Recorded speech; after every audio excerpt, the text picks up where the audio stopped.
Hey there!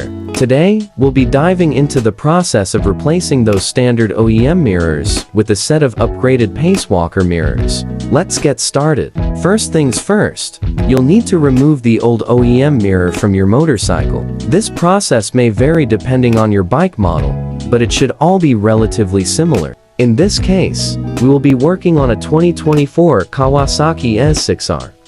First, you would need to remove the screws holding the mirrors to the fairings. Using an Allen key and size, remove both screws from both sides, and simply remove the mirrors. Once that's done, it's time to unbox the new Pacewalker mirrors and start the installation process. Installation is fairly simple.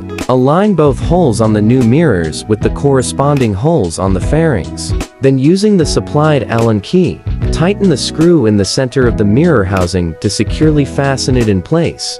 Make sure to include the two rubber attachments before you present the mirror assembly into place. Tighten down both screws using the supplied Allen key. Follow the same steps on both sides. You now have upgraded Pacewalker mirrors on your bike for enhanced safety and style. Thanks for joining me on this aftermarket upgrade tutorial. Don't forget to like, subscribe, and follow for more exciting automotive content.